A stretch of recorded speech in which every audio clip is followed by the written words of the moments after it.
24 घंटे का अखंड श्री दुर्गा चालीसा का पाठ हुआ है। यही हमारे पंच ज्योति शक्ति तीर्थ सिद्धाश्रम धाम जो मध्य प्रदेश की पावन धरती में रीवा और शहडोल के मध्य में व्यवहारी नामक तहसील के मऊ ग्राम में स्थित है। वहां पर 15/4/1997 से यही चालीसा पाठ वहां चल रहा है। एक दिन यहाँ पर चालीसा पाठ होने से यह घर पावन लगता है, आसपास का क्षेत्र पावन लगता है। ऐसा लगता है कि माँ की चेतना यहाँ बरस रही है। तो सोचिए कि उस क्षेत्र में, उस पावन धर्म धुरी में कैसा लगता होगा, यह वहां जा करके जाने वाले लोग महसूस करते हैं। वहां पर रहने वाले कोई सामान्य रिसीवर नहीं है। पूर्व में आपने सुना है कि योगीराज श्री शक्तिपुत्र जी महाराज कौन है, उनकी शक्ति क्या है, उनको जानने के लिए एक जन्म नहीं, अगर किसी मानव को सैकड़ों जन्म भी लेना पड़ जाए तो योगीराज श्री शक्तिपुत्र जी महाराज कौन है यह नहीं जान पाएंगे। हम तो कुछ प्रतिशत जानते हैं, कुछ क्षण जानते हैं, कुछ चीजें जानते हैं। पूर्ण रूप से उनका ज्ञान कभी नहीं प्राप्त किया जा सकता, क्योंकि वे ऐसे समुद्र हैं जहां पर इतनी गहराई है जिसको मापा और भापा नहीं जा सकता। मेरे गुरुवर आज समाज में अनिति, अन्याय, अधर्म के खिलाफ एक अभियान छेड़ करके रखे हैं। लोगों के मन में यह बात आ जाती है कि यह तो संगठन किस तरीके से काम कर रहा है।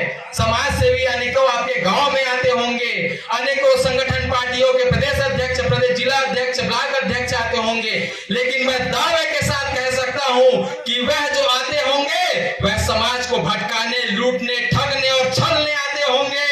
लेकिन आज जो आपके गांव में यह टीम आई है वह समाज को जागृत करने आई है, खैरा के आसपास के क्षेत्र में परिवर्तन करने के लिए आई है। नशा मुक्त समाज का निर्माण, आज बड़ी बड़ी सरकारें यह दावा करती है कि नशा मुक्त समाज का हम निर्माण करने के लिए कार्य कर रहे हैं। किसने किया है? एक व्यक्ति का शराब नहीं छूट पा रहा है, एक व्यक्ति को नशा मुक्त नहीं किया जा पा रहा है। यह कैसा समाज चल रहा है? हमारे युवा पथ भ्रष्ट हैं, यह कैसे समाज आगे बढ़ रहा है? नारियों का सम्मान तार तार जगह जगह पर हो रहा है, यह कैसा समाज आगे बढ़ रहा है? इसके लिए क्या कोई नहीं सोचेगा? इसके लिए क्या कोई आम समाज नहीं सोचेगा?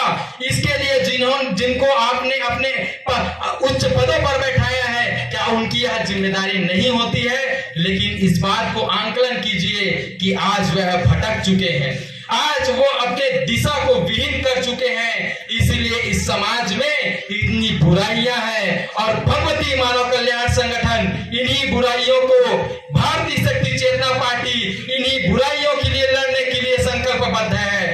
इसी के तहत हमारे कार्यकर्ता गांव गांव जाकर के, शहर शहर जाकर के यह परिवर्तन लाने का कार्य कर रहे हैं। भाई और बहनों, आपको यही कहना चाहूंगा कि एक बार आप अपने स्वयं से विवेक से सोचिए कि योगीराज श्री शक्तिपुत्र जी महाराज कौन है। योगीराज श्री शक्तिपुत्र जी महाराज ने जिस पीठ की स्थापना की है वह कैसा पीठ है? वहां पर मैं दावे के साथ कह सकता हूं कि व्यक्ति जाने से केवल वह जाता है और वहां से नशा को छोड़ के आता है। वह दुनिया के कई ठिकानों में भटकता रहता है, उसे किसी प्रकार की आसक्तियों का एहसास नहीं होता। लेकिन आप जब चालीसा भवन में बैठेंगे, योगीराज श्री शक्तिपुत्र जी महाराज जब आरती करते हैं, माँ की सूक्ष्म रूप में उपस्थिति का एहसास होता है। वहां पर जो छवियां लगी हुई है वहां पर देवी शक्तियों का वास होता है। एक बार मैं आप सभी को यहाँ पर मातृत्व शक्ति के रूप में बड़ी संख्या में महिलाएं हैं, हमारी माताएं बहनें बैठी हुई है। माताएं, आप विचार करिएगा कि आपके घरों को नष्ट करने का कौन कार्य कर रहा है, नशा कौन पिला रहा है। और ये जो नशे के लगातार जो खेप लगातार अलग अलग क्षेत्रों में चल रहे हैं, उसके लिए हम सभी संकल्पबद्ध होके इस क्षेत्र में एक नवीन ऊर्जा और नया संकल्प लेकर के कार्य करने का प्रयास कर रहे हैं। संगठन के गुरु भाई गुरु बहन जान रहे हैं, कुछ क्षेत्रों से आवाज भी आई थी, इसलिए मैं आज के इस कार्यक्रम के माध्यम से यह विशेष रूप से कहना चाहता हूं कि आप सब जो सोशल मीडिया के माध्यम से देख रहे होंगे, एक त्रिकालदर्शी अपने आप को कहता है जिसके पास कुछ क्षण के जानने का, मिनट सेकंड के आगे की बात जानने की जानकारी नहीं है, और वह योगीराज श्री शक्तिपुत्र जी महाराज को जो उसके पास अनर्गल प्रलाप कर रहा है, अनेक क्षेत्रों से आवाज उठ रही है। तो मैं छत्तीसगढ़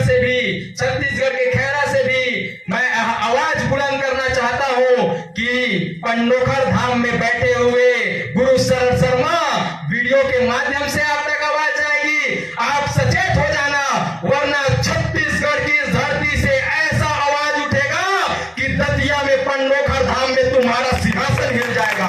चितौनी में छत्तीसगढ़ के इस धरती से देना चाहता हूं कि योगीराज श्री शक्तिपुत्र जी महाराज के जीवन को देखा जाए। उन्होंने कितना संघर्ष किया है, उन्होंने कितनी संघर्ष करते हुए आज इस पावन पुनीत करोड़ों लोगों को विचारधारा से जोड़ दिया है। लेकिन समाज यह समझने के लिए, आज खुला रूप से देखने के लिए यह उदाहरण भी है कि जो अब सब जो अनर्गल प्रलाप किया जा रहा है उसमें कितनी सच्चाई है। योगीराज श्री शक्तिपुत्र जी महाराज तो अपनी बात को इतने सभ्य तरीके से कहते हैं, वो तो अपनी बात को रख रहे हैं, लेकिन देखिए कितना अनर्गल प्रलाप। कभी रामपाल के भक्त, कभी रामपाल के जो संस्था से जुड़े हुए लोग कहते हैं, कभी अन्य धर्म गुरु कहते हैं, क्या इनका जो है पर्दाफाश नहीं किया जाएगा?